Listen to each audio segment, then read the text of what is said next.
ओम शांति समस्त हृदय गभीरतम प्रदेश श्रद्धा भक्ति और सम्मान आपण को एक मन शिक्षा गप कहूँ जहाँ जीवन वास्तव सत्य अटे। कौन एक ग्राम जड़े संभ्रांत व्यक्ति थिले ताकर अनेक संपत्ति थिला, अनेक कलकारखाना से स्थापन करथिले। तांको नाम थिला धर्मपद। से व्यक्ति जनक धर्मराज जमन को भक्ति रे संतुष्ट कले। जमराज तांको भक्ति रे संतुष्ट होई तांकर आगरे उभा हेले एवं तांको कहिले रे धर्मपद तो भक्ति रे मु संतुष्ट, जहाँ मागिबार अछि मागी नियो। धर्मपद कहिला प्रभु मोर तो किछि अभाव नहीं, धन संपत्ति जन मोर तो कौन स्थिर अभाव नहीं, मागिबी कौन।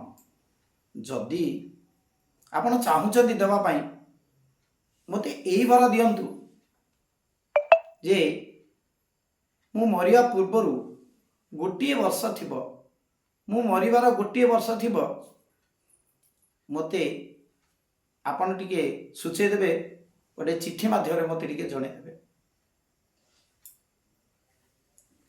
एभली लोकटी रो जीवन गड़ी चलला।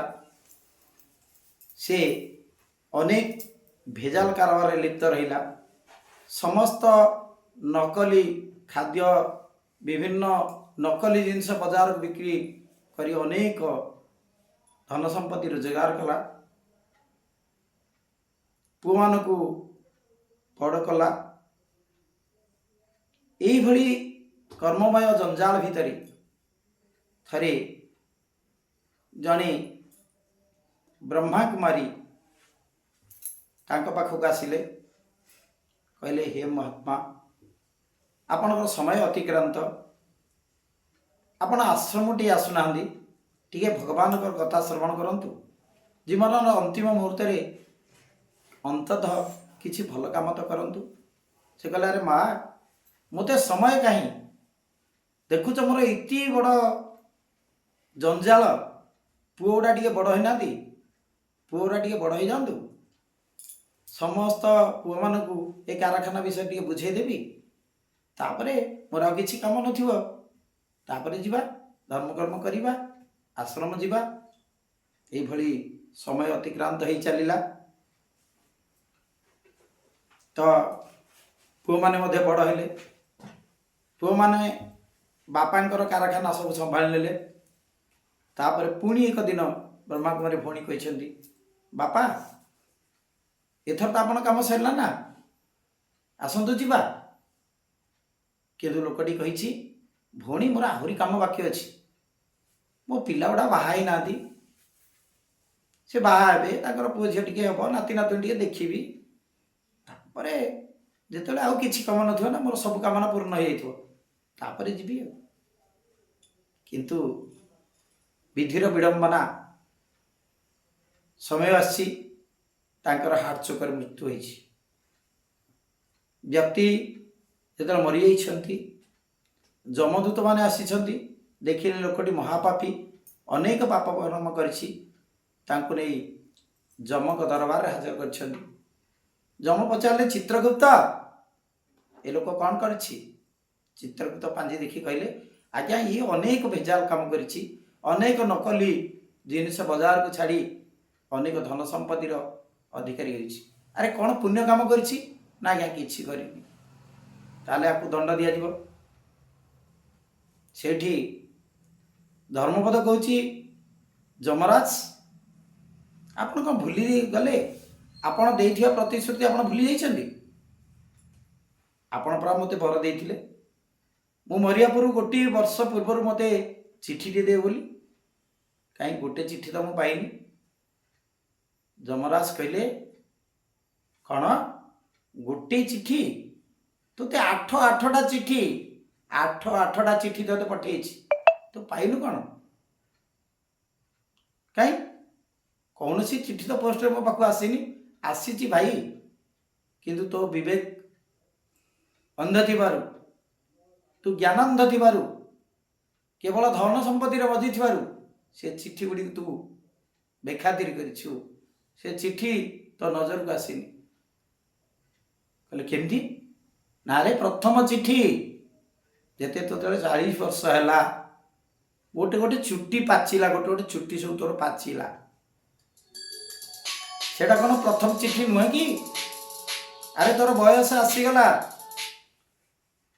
ତେଣୁ ତୋତେ ପ୍ରଥମ ଚିଠି ଦିଆଗଲା, ତୁ ଜାଣିପାରିଲୁନି। ତୁ କ'ଣ କଲୁ? ତ ଭଣ୍ଡାରୀ ପାଖକୁ ଗଲୁ, ସେଲୁନକୁ ଗଲୁ, କଳା ବୋଳି ଚୁଟିକୁ ଆଉ ଥରେ କଳା କରିଦେଲୁ, 16 ବୟସ ହେଇଗଲୁ, ଯୁବକ ହେଇଗଲୁ। ଆଉ ଦ୍ୱିତୀୟ ଚିଠି ଜାଣିଛୁ, ଯେତେବେଳେ ତୋର ଆଖିକୁ ଟିକେ ଟିକେ ଦେଖାଗଲାନି, 40 ଧରିଲା, ସେତେବେଳେ ତୋ ପାଖକୁ ଦ୍ୱିତୀୟ ଚିଠି ପଠେଇଥିଲି ନା? ସେ ଚିଠିକୁ ମଧ୍ୟ ତୁ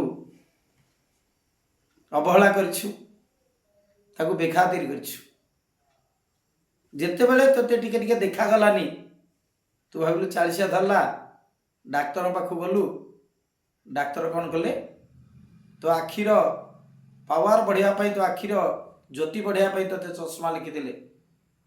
ଏକ ସୁନ୍ଦର ଡିଜାଇନର ଚଷମା, ସୁନା ଫ୍ରେମ୍ ଦିଆ ଗୋଟେ ଚଷମା ଆଣିଲୁ, ତାକୁ ଲଗେଇଦେଲୁ, ତୋ ଆଖିକୁ ଦେଖାଗଲା।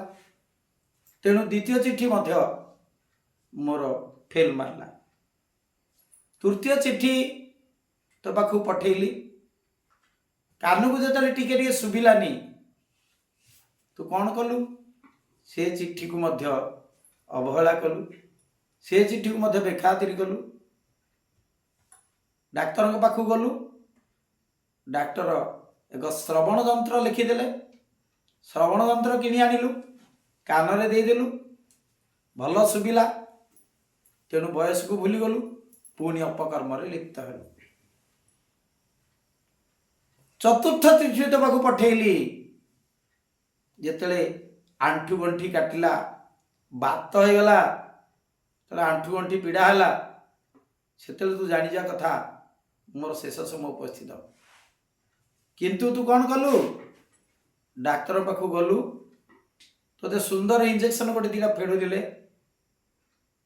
ପେନ୍ କିଲର, ପେନ୍ ତୋର ଚାଲିଗଲା, ଯାହାଫଳରେ ପଞ୍ଚମ ଚିଠିକୁ ମଧ୍ୟ ତୁ ବେଖାତିର କରିଛୁ। ଷଷ୍ଠ ଚିଠି,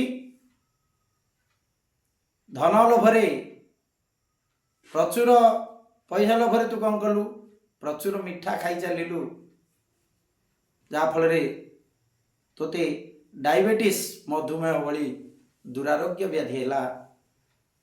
କିନ୍ତୁ କ'ଣ କଲୁ? ଡାକ୍ତରଙ୍କ ପାଖକୁ ଗଲୁ, ଡାକ୍ତର ଡ୍ରଗ୍ସ ଲେଖିଦେଲେ, ଔଷଧ ଲେଖିଦେଲେ, ଔଷଧ ଆଣି ଖାଇଲୁ, ମଧୁମେହ କଣ୍ଟ୍ରୋଲରେ ରହିଲା, ନିୟନ୍ତ୍ରଣ ରହିଲା। ତେଣୁ ଷଷ୍ଠ ଚିଠିକି ମଧ୍ୟ ତୁ ବେଖାତିର କଲୁ। ତାପରେ ସପ୍ତମ ଚିଠି, ଯେତେବେଳେ ଦେହ ହାତ ଥରିଲା, ଗୋଡ଼ ହାତ ଏଣେ ତେଣେ ପଡ଼ିଲା,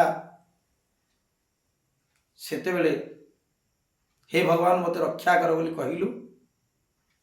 କିନ୍ତୁ ତୋର ଡାକରାରେ ଯେତେବେଳେ ମୁଁ ତୋତେ ଟିକେ ସହାୟ ହେଲି, ତୁ ଟିକେ ଧୀର ସ୍ଥିର ହେଇଗଲୁ, ସେ ସପ୍ତମ ଚିଠିକୁ ମଧ୍ୟ ତୁ ବେଖାତିର କରିଛୁ। ଏବଂ ଏ ଶେଷ ଚିଠି ତୋତେ ଦେଇଥିଲି, ତୁ ମୋତେ ହୃଦୟ ଦେଇଥିଲୁ, ଭଲ ପାଉଥିଲୁ, ତେଣୁ ମୁଁ ତୋତେ ଭଲ ପାଉଥିଲି। ଯେଉଁଦିନ ହୃଦୟ ଦେଇ ତୁ ହୃଦୟକୁ ଫେରେଇ ନେଲୁ, ଯେଉଁଦିନ ମୋର ଗୋଟିଏ ଝିଅ ତୋ ପାଖକୁ ଯାଇଥିଲା ଯେ ବାବା ଟିକେ ଈଶ୍ୱରୀୟ ଜ୍ଞାନ ଶୁଣନ୍ତୁ, ଟିକେ ଆଶ୍ରମ ଆସନ୍ତୁ, ତୁ ତାକୁ କ'ଣ କହିଥିଲୁ? ମୋର କାମ ସରିନି, ମୁଁ ଯାଇପାରିବିନି। ତାହେଲେ ହୃଦୟ ଦେଇ ହୃଦୟକୁ ଫେରେଇ ନେଲୁ ନା? ତେଣୁ ହାର୍ଟଚୋକ୍ ହେଲା, ତୁ ମରିଲୁ। ତାହେଲେ କୁହ, ମୁଁ ତୋତେ ଚିଠି ଦେଇଛି ନା ନାହିଁ? ତାହେଲେ ତୁ ଦଣ୍ଡ ପାଇବାକୁ ଯୋଗ୍ୟ ନା ନାହିଁ? ଧର୍ମପଦ କହିଲା, ଆଜ୍ଞା ମୁଁ ଇତି ଧନାନ୍ଧ ଥିଲି ଧନ ଆଜ୍ଞା ଧନକୁ ଓଲଟେଇଲେ ନ ଧ ତାକୁ ଧରନି ଧରିବ ମରିବ ସେ କଥା ମୁଁ ବୁଝିପାରିଲିନି ଖାଲି ଆସିଥିଲି ଖାଲି ଫେରିଯିବି ଏ କଥା ବୁଝି ନ ପାରି ଆପଣଙ୍କର ସବୁ ଚିଠିକୁ ମୁଁ ଆଗ୍ରାହ୍ୟ କରିଦେଇଛି ତେଣୁ ଦଣ୍ଡ ପାଇବା ପାଇଁ ମୁଁ ଯୋଗ୍ୟ। ଓମ୍ ଶାନ୍ତି।